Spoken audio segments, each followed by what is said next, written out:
When the sky is clear, the rails are dry, and the woods are lush and green, the little engines of the Skarloey Railway love to take holidaymakers up their line to Lakeside for a pleasant lunch at Neptune Refreshments. Early one morning, Skarloey was pulling the first passenger train of the day. He was passing through the woods when he heard something strange, a hissing noise of sorts. A few birds flew from the trees, and a deer even leapt across the line. "Oh!" he cried. "Look out, driver!" His driver quickly applied the brakes, and Skarloey slid to a halt. The coaches clanged, which gave the passengers quite a fright. While the guard checked on the passengers, the driver inspected Skarloey. "The rails are slippery or something," said his driver as he looked at Skarloey. "What do you think that stuff is, driver?" asked Skarloey tentatively. "I don't know for sure," he replied, "but I have a hunch." Skarloey continued cautiously up the line. Soon, he left the shelter of the forest, and as he started slowing down to stop at Cross & Kern, the hissing noise returned, only this time accompanied by the sound of a steam locomotive sitting idle. Skarloey looked up. There ahead of him on a siding was Rheneas with the weed-killing train. "Seems my hunch was correct," grunted his driver. "Rheneas!" said Skarloey.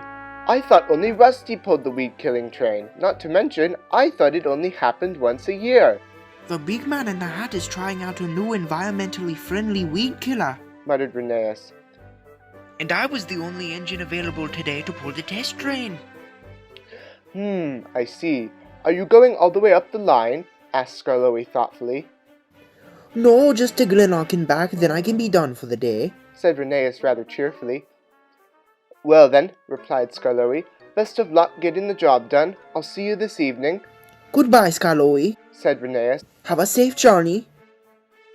So Skarloey started forward with a small lurch, and before long Rheneas had disappeared in the distance behind him. Their journey continued without hunch all the way to the quaint village of Lakeside.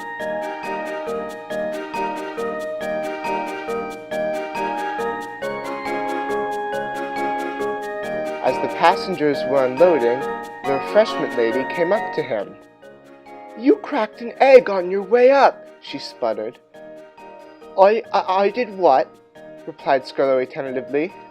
"You cracked one of my perfect dozen," she repeated, holding out the egg carton. "Well, I'm very sorry about that," said Skarloey, but, well, I'm afraid I can't help you." And just as the refreshment lady was about to reply, the guard blew his whistle, and Skarloey left to collect his goods train to take to Rheneas while the passengers had lunch. "She's a handful, isn't she, Skarloey?" commented his driver as they stopped in the yard. "Reminds me of when she scolded Peter Sam for leaving her behind." Skarloey smiled warmly. Ah, yes. Peter Sam was full of stories after that incident.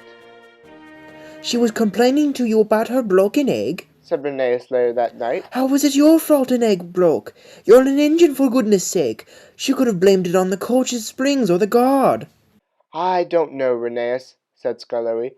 "I guess ever since Peter Sam left her behind, every issue is an engine's fault." "That seems a little unfair, doesn't it?"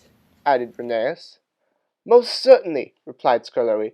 "I hope I don't have to deal with her tomorrow. Anyway, we best be getting some sleep. Good night, Rheneas." "Good night, Skarloey," said Rheneas sleepily. The engines were just waking up as the fat controller arrived in the yard.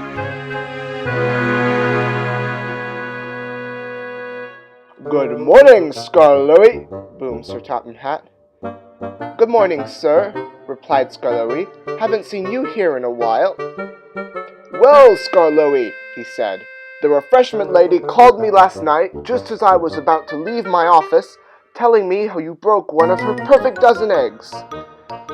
"But, sir," added Skarloey, "it's not my fault. I just pulled the train, and it's the coach's bad spring to the track joints that did it." "Be that the case or not," said Sir Topham Hatt, "seeing as this is my railway, I want happy customers and more business. Because of this, last night I had some workmen fit the finest old slate truck with the softest springs, a decently well-padded interior, and a fresh paint job for her eggs today. Duke should be just bringing it in now." The The engines really couldn't believe what they saw. Before them was a green painted slate truck with a big padded basket suspended by chains from the corners of the truck. Oh my, muttered Rheneas. Whatever is that thing? This is how her eggs will be delivered today, boomed Sir Topham Hatt. Now, Skarloey, you really must get your train together, as it leaves Croven's Gate in just 7 minutes. And with that final statement, the Fat Controller left. At Crossing Curran, the station master came out to talk to Skarloey's driver. Peculiar-looking slate truck you got there, eh? He said. Clearly not for slate, so I must ask, whatever is it for? Are you making fun of me, you loony station master? Added the truck angrily. Excuse that, it's the big controller's solution to prevent the refreshment lady's eggs breaking on the way to Lakeside, replied the driver. This is unnecessary, in my opinion, but I'm not the controller, so I don't make the decisions. Did you call me unnecessary? Cackled the truck. I have a purpose unlike you. Interesting, said the station master. Well, I best hope that gravity-powered railway contraption works and the old dozen arrives unbroken. I'm a what?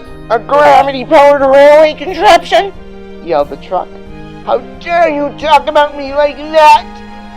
I sure hope they arrive unbroken too, replied the driver. Anyhow, we have a railway to run, so we best be off. See you on the way back down.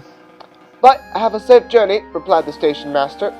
Ha ha ha ha ha ha ha, cackled the truck mischievously.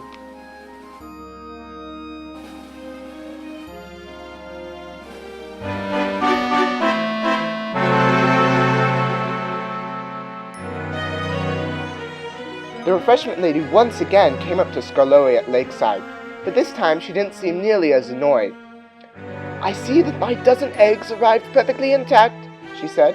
I am very happy that I do not have to switch to the riverboat delivering the ingredients for my cafe. Thank you for your excellent service, Skarloey. You are most very welcome, he replied. The Fat Controller will be very pleased to hear the good news. Back at the yard that evening, the Fat Controller was very pleased to hear the good news. And he was also pleased that the modified slate truck worked well. You are a very good engine, Skarloey, said Sir Topham Hatt. Because of this you will receive a good wash and polish. Oh, thank you, sir, said Skarloey excitedly.